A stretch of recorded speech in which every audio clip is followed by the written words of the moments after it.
Hello, dear students. Are you happy and good? I hope you all happy and good. Okay.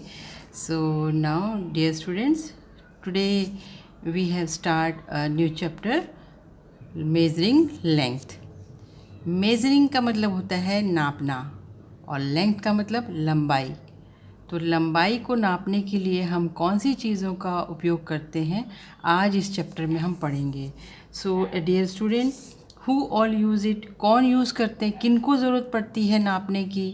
तो measurement are used in many professions, यानी बहुत से कारोबार में measurement का use होता है। Engineers use measurement to make buildings, यानी कि जो भवन बनाते हैं, जितनी भी बिल्डिंग्स आप देखते हैं वो इंजीनियर की देख रेख में ही होता है, क्योंकि वो इसको पूरे नाप के साथ बनाते हैं। ओके, बिल्डिंग कभी भी अंदाज से नहीं बनाए जाते। Okay, architect use measurement to make design of the building, और बिल्डिंग की डिज़ाइन बनाने का काम कौन करते हैं, आर्किटेक्ट, उनको भी मेज़रमेंट की ज़रूरत पड़ती है। ठीक है। Tailor and chef also use measurement in their work, tailor को भी मेज़रमेंट की बहुत ज़रूरत होती है। क्यों? क्योंकि जो आप कपड़े पहनते हैं और जो आपके पापा पहनते हैं, दोनों के शर्ट में लेंथ में फ़र्क होता है ना। तो जो मेज़रमेंट आपके लिए यूज़ होगा वो आपके पापा के कपड़े के लिए नहीं होगा, है ना। इसीलिए मेज़रमेंट बहुत ज़रूरी चीज़ है। ठीक है। तो आइए इसको हम जो इम्पोर्टेंट पॉइंट्स से हम देखते हैं कि पुराने ज़माने में जब मेज़रिंग लेंथ का एक स्टैंडर्ड यूनिट नहीं था, तब कैसे नापते थे। उस समय तो टेप नहीं था। देखिए ये टेप है ना, ये टेप है। और स्कूलों में हम स्केल यूज़ करते हैं, दिख रहा है ये। तो ये बहुत बाद में बना। इससे पहले पुराने ज़माने के लोग वो भी ज़मीनों को नापते थे। तो उस ज़मीन को नापने के लिए किसका उपयोग करते थे वो, देखिए हैंड स्पन का। कभी हैंड स्पन, कभी पैर के फुट, जो पैर का जो नीचे वाला हिस्सा होता है उससे नापा जाता था, और कभी कभी कदम से नापे जाते थे।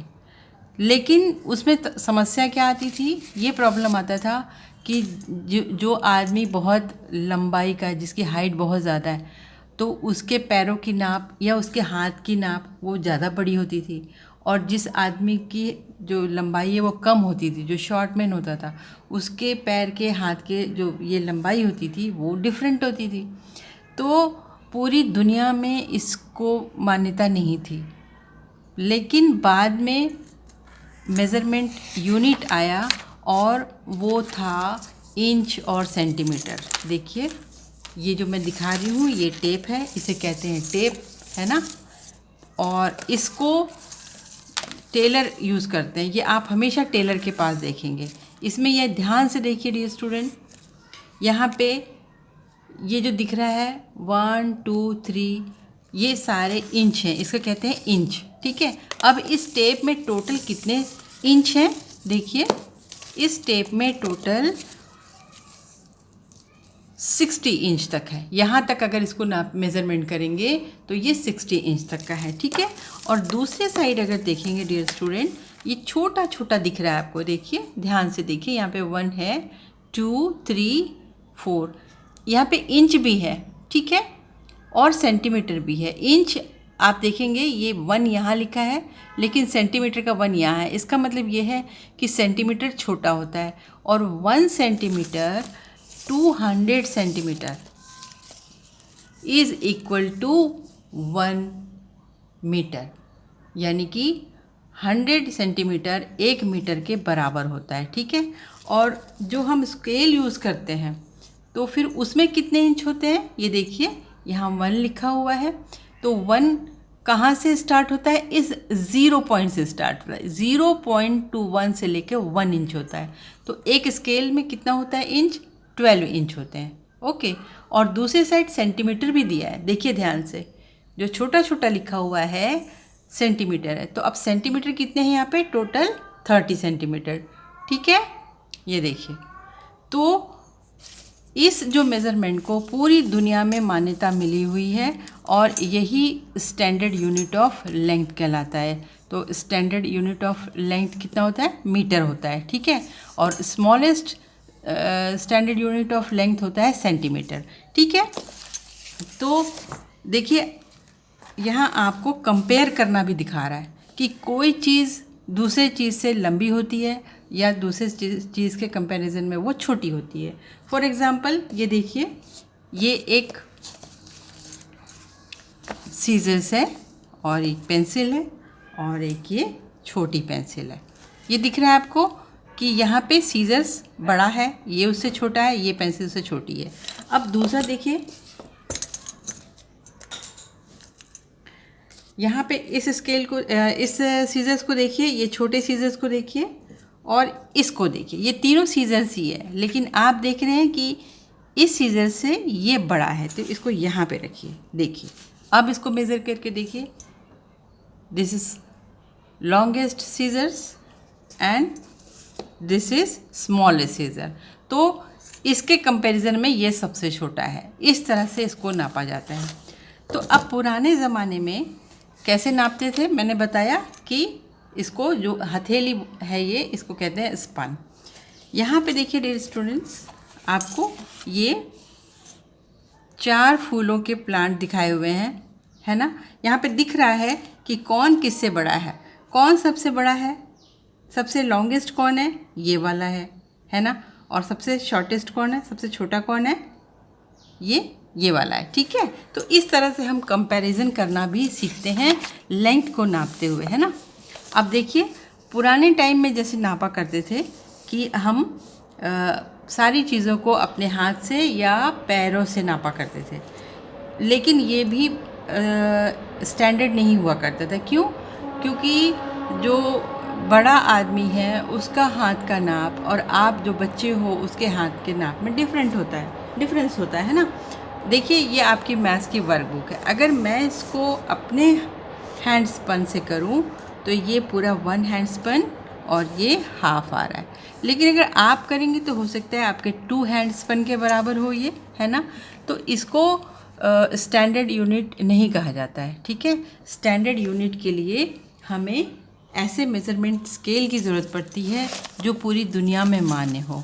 ओके, अब आपको यहाँ पे कुछ वर्क करने के लिए दिया हुआ है कि आप अगर इस टेबल को अपने हाथ से नापेंगे तो ये कितना आएगा। ठीक है, और अगर आपके फ्रेंड ने इसको नापा तो वो कितना हैंड स्पन आएगा। या फिर ये बुक है, इस बुक को अपने हैंड स्पन से नापिए और आपका फ्रेंड जो नापेगा उसका कितना आ रहा है उसको लिखिए। आपका स्कूल बैग का स्टैंडर्ड लिखिए, पेंसिल को नापिए। ठीक है, यहाँ पे भी आपको देखिए कंपेयर करना दिखा रहा है कि ये पिन है, ये पेंसिल कितने पिन के बराबर, ये एक बड़ा सा पेंसिल है ना। तो इसी तरह से घर की चीज़ों को भी हम नापना सीखते हैं। अब यहाँ पे देखिए ये ऑब्जेक्ट है, यहाँ पे ये मोबाइल है, ये चश्मा है, यहाँ पे ये लैपटॉप है, ये बैग है। तो आप इसको कैसे नापना है ये देखिए। बाय द वे ये देखिए मेरा है, ये थंब है, अगर मैं इसको मेज़रमेंट से नापूं या टेप से नापूं तो ये कितना आ रहा है, 5 सेंटीमीटर आ रहा है। ठीक है, तो यहाँ पे आप जो है इसको अपने से नाप कर लिखेंगे। ठीक है, उसी तरह से डियर स्टूडेंट आइए देखिए हम और क्या चीज़ें नाप सकते हैं। ये देखिए लैपटॉप है, इस लैपटॉप को आप सेंटीमीटर से नापिए। देखिए 38 सेंटीमीटर लॉन्ग आ रहा है और इसकी चौड़ाई है लगभग 26 सेंटीमीटर। और टेलर क्या करता है, टेलर के पास तो ये सबसे ज़रूरी चीज़ होती है जो हमेशा उसके पास होता है ना। तो वो कपड़े को कैसे नापता है, कपड़े को ये उसकी लंबाई से, ये देखिए किस तरह से नापा जाता है। देखिए इसकी लंबाई अगर हम बोलेंगे तो लगभग 33 सेंटीमीटर है और इसकी चौड़ाई या विड्थ कितनी है, देखिए ये कम से कम 25 सेंटीमीटर से थोड़ा ज़्यादा है। ठीक है, तो इस तरह से डियर स्टूडेंट्स हम चीज़ों को मेज़र करते हैं। तो इस वीडियो को ज़्यादा लंबा नहीं करते हैं डियर स्टूडेंट्स, आप ये ज़रूरी चीज़ों को मैंने आपको समझा दिया है। आप इसके जो एक्सरसाइजेज़ हैं इसको आप समझने के बाद पूरा कर सकते हैं। ओके, ये देखिए अब यहाँ पे आइए, देखिए यहाँ पे लिखा है आर्म स्पन। आपने हैंड स्पन के बारे में सुना, ये है आर्म स्पन, यानी कि एक हाथ से दूसरे हाथ तक की पूरी दूरी, पूरी लंबाई, इसको कहते हैं आर्म स्पन। ओके। और चीज़ों को यहाँ पे ये देखिए एक स्टैंडर्ड ब्लॉक स्ट्रिप बनाया है और बहुत सारी चीज़ों को इसके सामने रख के उसको कंपेयर करना दिखाया है। ठीक है।